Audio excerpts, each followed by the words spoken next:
Jonathan Lee, Riches Investigates. I am covering the Moscow, Idaho case. Let's talk about the latest news reports out reporting that Bryan Kohberger was terminated from his job. A couple news agencies that I've seen, News Nation and the New York Times, have been reporting Bryan Kohberger was terminated from his job and reporting a list of a chain of events that led up to Bryan Kohberger's termination from Washington State University.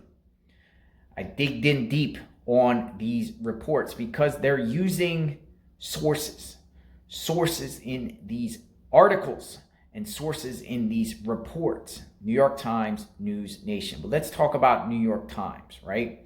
I'm going to share with you, we're going to run down the report that the New York Times did. But I want you to focus in this rundown at the very end, in the back of the article at the very end. And then we are going to discuss. Check it out. So this report here is coming from the New York Times. University investigated Idaho murder suspect's behavior around the time of the killings. Bryan Kohberger had a verbal altercation with a professor and was investigated over his behavior around female students before he was charged in 4 murders. And this report was written by Mike Baker and Nicholas Bogle-Burrows. The PhD student charged with murdering 4 University of Idaho undergraduates displayed such troubling behavior in the weeks around the killings that his university investigated his conduct around women, counseled him over a verbal altercation with a professor, and ultimately fired him from his job as a teaching assistant, according to interviews and a university record. Less than 2 weeks before the killings in November, the PhD student Bryan Kohberger was called to a meeting with faculty members to discuss growing concerns about his behavior, according to the record. That they don't show, by the way. A timeline the university prepared in justifying its decision to terminate him. The meeting was part of a series of discussions over Mr. Kohberger's conduct during his criminology studies at Washington State University, which lies about 7 miles west of the University of Idaho. The faculty's concern with Mr. Kohberger grew in the weeks after the November 13th killings, though he had not yet been identified as a suspect.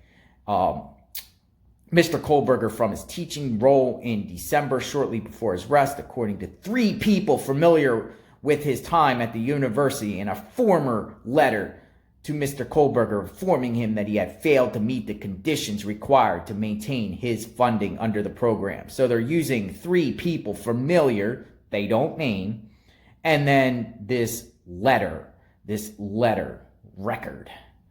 The faculty made the decisions at the department's end-of-year meeting in December, during which professors were also told that some female students reported that Mr. Kohberger had made them feel uncomfortable. In one of those instances, Mr. Kohberger was accused of following a female student to her car, according to 2 people familiar with the situation who spoke on the condition of anonymity because they were not authorized to discuss the case. So there you go. There's an accusation, but hey, you can't name the source. Seems like it's a pattern here. In the case of the female students, the university investigation did not find Mr. Kohberger guilty of any wrongdoing. 2 people said. Doesn't name the 2 people. It was other matters that prompted the decision to eliminate his funding and remove him from the teaching job. That decision, they said, who said, because you didn't say who said, was based on his unsatisfactory performance as a teaching assistant, including his failure to meet the norms of professional behavior in his interactions with the faculty. Mr. Kohberger began having troubles about a month into the semester, his first at Washington State. He had an altercation on September 23rd with John Schneider, the WSU professor he was assisting, according to the termination letter, a copy which was obtained by the New York Times. A termination letter. Then on November 2nd, department leaders met with Mr. Kohberger to discuss an improvement plan. The letter recounts 11 days later, the 4 University of Idaho students were stabbed to death overnight in a home just off campus in Moscow, Idaho. The termination document, officials described a second altercation that Mr. Kohberger had with a professor after the killings. On December 9th, later that month, the department decided to remove him from his position as a teaching assistant, cutting off his pay and saying that he had not made progress regarding professionalism. Phil Wheeler, a vice president and spokesman for WSU, said a federal student privacy law prohibited him from commenting in detail on Mr. Kohberger's history with the university. He said only that Mr. Kohberger was no longer enrolled at the university. Mr. Kohberger's, you see how they spin this in? They use this report and then they contact a official at WSU to confirm that Bryan doesn't work for the university anymore. Mr. Kohberger is being held in jail after being charged with 4 counts of murder. He said through a lawyer that he looks forward to being exonerated. The Times previously reported that students had complained about Mr. Kohberger's harsh grading to his teaching assistant role, resulting in classroom discussion, in which he sought to defend the feedback he provided to the students. Let's scroll down a little bit. Okay, here we go. Records show that after the initial altercation with the professor on September 23rd, Mr. Kohberger met with a university official to discuss the norms of professional behavior. By October 21st, a professor emailed him about the ways in which you have failed to meet your expectations as a TA thus far in the semester. Some of the details of Mr. Kohberger's troubles and eventual firing was first posted online by an Arkansas woman who has closely followed the case. And when you click on here, they bring to this woman. This woman here goes by Giggy, and she comes up with this detailed timeline on her YouTube channel. This woman here.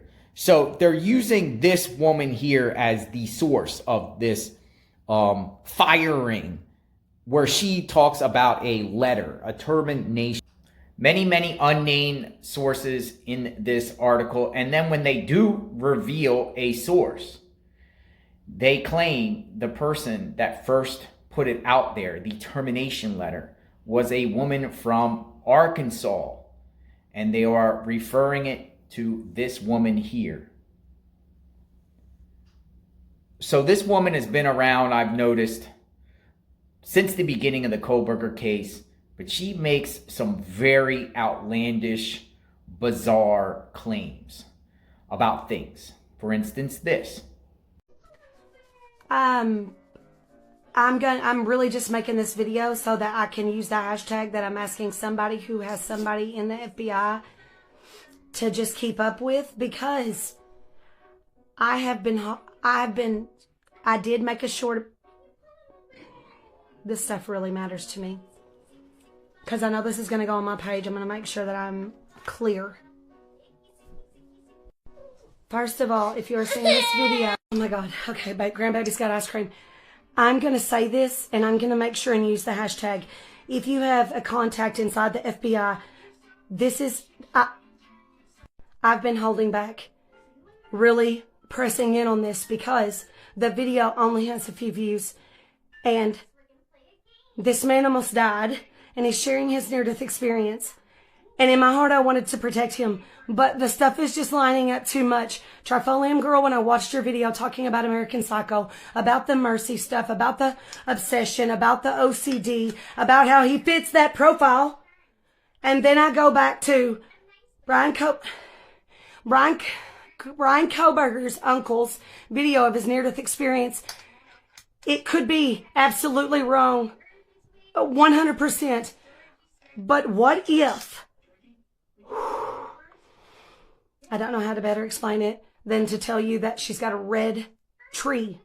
She has shared an extreme amount of information and analysis on her tie to Bryan Kohberger's uncle's near-death experience and some things that are referenced in his video. The reason I held back telling you is because this is not Bryan Kohberger. This is another human who almost died and did not. And it is important to humanity that you keep that in mind before you find this video. But because it is so, I'm shaking, because it goes right in line with what DM heard. It's okay. I'm going to help you.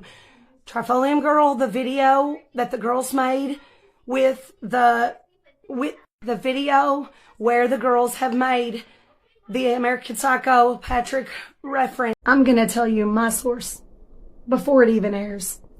And my sources are Kaylee Gonzalez, Ethan Chapin, Madison Mogan, and Xana Kernodle. She's actually saying that the victims are the source. I don't believe the termination letter. I don't believe this report at all. Lately, since the gag order has been in place, and I've touched about this on many videos, that these news agencies seem to just come out with stories and bombshell stories about stuff that we didn't know based off anonymous or sketchy sources. I have a problem with that. Me, personally, I have a problem with that because I think it muddies the water. What's your thoughts? But, I'm me. Who am I to have a problem with that? What's your thoughts on that? What's your thoughts on these reports that have been coming out within the last couple of weeks, particularly from News Nation, New York Times? There was another former New York Times reporter, Howard Blum, that came out with this story that the FBI said wasn't true about Bryan, FBI losing track of Bryan. He was a former writer with the New York Times. And then you have People magazine reporter Stephen Helling with these bombshells, reports based off anonymous sources from, Bryan Kohberger sliding into the DMs of the victims, and Bryan Kohberger seen at the Mad Greek restaurant. I just have a problem with all these types of reporting lately, using these sources with bombshell stories, right? Gag orders in place. How does these people why are they doing it? That's I'm wondering, reveal the sources. Reveal the sources more, instead of just like a source close to the law enforcement investigation. Anonymous source. A source told us this, but doesn't name the source. But, in this particular instance, they name an Arkansas woman as the originator of this termination letter that I believe is fake. I believe it's just fake. So I want to know your thoughts. Subscribe to my channel, hit the notification button. I am covering the Bryan Kohberger case. Whatever comes out, whatever gets reported, I'm going to share with you guys and give you my thoughts about it. You guys might think otherwise. That's what it's all about. Speculation and, the right to people having their opinions and thoughts. First Amendment, right? Everyone be safe. God bless. We'll talk soon.